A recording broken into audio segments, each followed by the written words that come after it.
السلام علیکم ناظرین، اردو سینٹر میں خوش آمدید۔ ماں، کل رات ایک ایسا واقعہ ہوا جس نے زندگی کے کئی پہلوؤں کو چھو لیا۔ قریب شام کے 7 بجے ہوں گے، موبائل کی گھنٹی بجی، اٹھایا تو ادھر سے رونے کی آواز۔ میں نے چپ کرایا اور پوچھا کہ بھائی جی آخر ہوا کیا؟ ادھر سے آواز آئی، آپ کہاں ہیں اور کتنی دیر میں آ سکتے ہیں؟ میں نے کہا آپ پریشانی بتائیں، اور بھائی صاحب کہاں ہیں اور ماں کدھر ہے؟ آخر ہوا کیا ہے؟ لیکن ادھر سے صرف ایک ہی رٹ کہ آپ فوراً آ جائیں۔ میں اسے مطمئن کرتے ہوئے کہا کہ 1 گھنٹہ لگے گا پہنچنے میں۔ جیسے تیسے گھبراہٹ میں پہنچا، دیکھا کہ بھائی صاحب جو ہمارے جج دوست ہیں سامنے بیٹھے ہوئے ہیں۔ بھابھی جی رونا چیخنا کر رہی ہے۔ 14 سال کا بیٹا بھی پریشان ہے اور 9 سال کی بیٹی بھی کچھ کہہ نہیں پا رہی ہے۔ میں نے بھائی صاحب سے پوچھا کہ آخر کیا بات ہے؟ بھائی صاحب کچھ جواب نہیں دے رہے تھے۔ پھر بھابھی جی نے کہا، یہ دیکھیے طلاق کے کاغذات کورٹ سے تیار کرا کر لائے ہیں، مجھے طلاق دینا چاہتے ہیں۔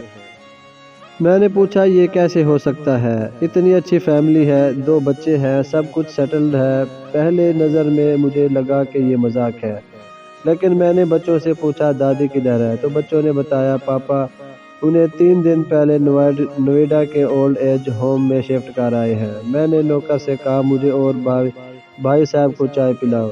کچھ دیر میں چائے آئی۔ بھائی صاحب کو میں نے بہت کوشش کی چائے پلانے کی، مگر انہوں نے نہیں پیا، اور کچھ ہی دیر میں وہ معصوم بچے کی طرح پھوٹ پھوٹ کر رونے لگے اور بولے میں نے 3 دنوں سے کچھ بھی نہیں کھایا ہے۔ میں اپنی 61 سال کی ماں کو کچھ لوگوں کے حوالے کر کے آیا ہوں۔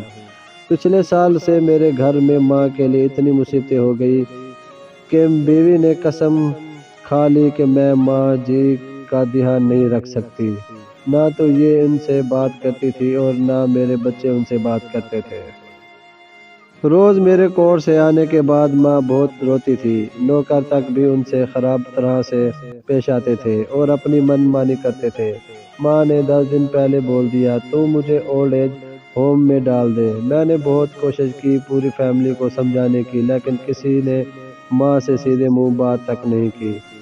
جب میں 2 سال کا تھا تب وہ ابو انتقال کر گئے تھے۔ ماں نے دوسروں کے گھروں میں کام کر کے مجھے پڑھایا، اس قابل بنایا کہ میں آج ایک جج ہوں۔ لوگ بتاتے ہیں کہ ماں دوسروں کے گھر کام کرتے وقت کبھی بھی مجھے اکیلا نہیں چھوڑتی تھی۔ اس ماں کو میں آج اولڈ ایج ہوم میں چھوڑ آیا ہوں۔ ماں اپنی ماں کی ایک ایک دکھ کو یاد کر کے تڑپ رہا ہوں جو انہوں نے صرف میرے لیے اٹھائے تھے۔ مجھے آج بھی یاد ہے جب میں میٹرک کے امتحان دینے والا تھا، ماں میرے ساتھ رات بھر بیٹھی رہتی تھی۔ ایک بار جب میں اسکول سے گھر آیا تو ماں کو بہت زبردست بخار میں مبتلا پایا، پورا جسم گرم اور تپ رہا تھا۔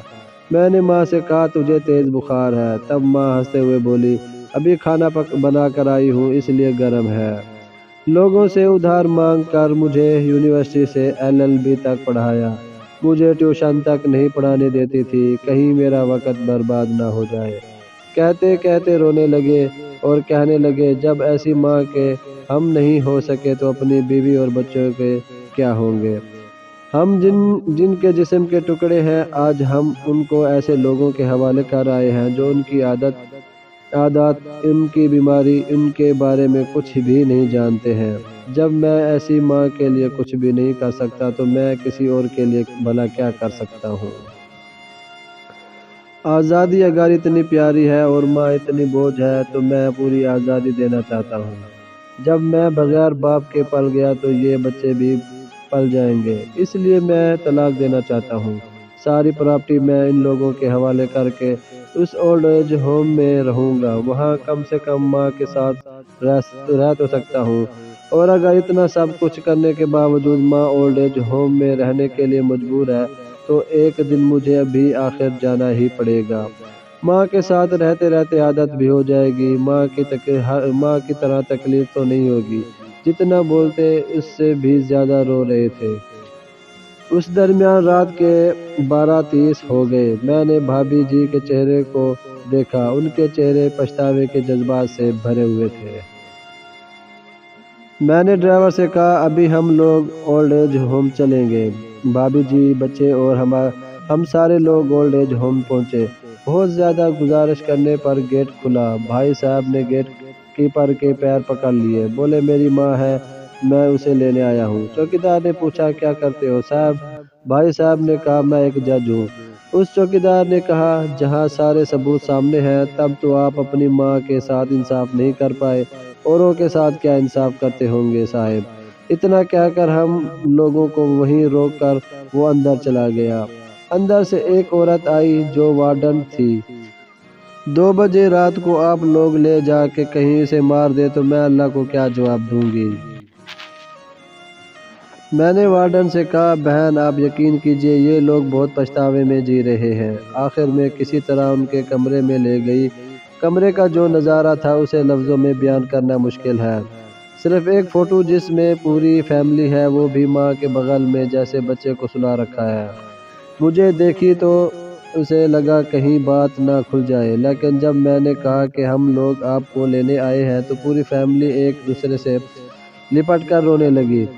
آس پاس کے کمروں میں اور بھی بزرگ تھے، سب لوگ جاگ کر باہر تک ہی آ گئے۔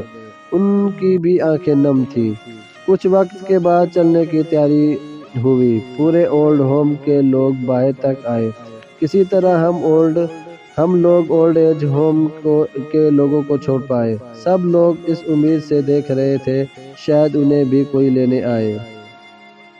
راستے بھر بچے اور بھابھی جی تو چپ چاپ رہے، مگر ماں اور بھائی صاحب ایک دوسرے کے جذبات کو اپنے پرانے رشتے پر بٹھا رہے تھے۔ گھر آتے آتے قریب 3:45 ہو گیا۔ بھابھی جی بھی اپنی خوشی کی چابی کہاں ہے یہ سمجھ گئی تھی۔ میں بھی چل دیا، لیکن راستے بھر وہ ساری باتیں اور نظارے آنکھوں میں گھومتے رہے۔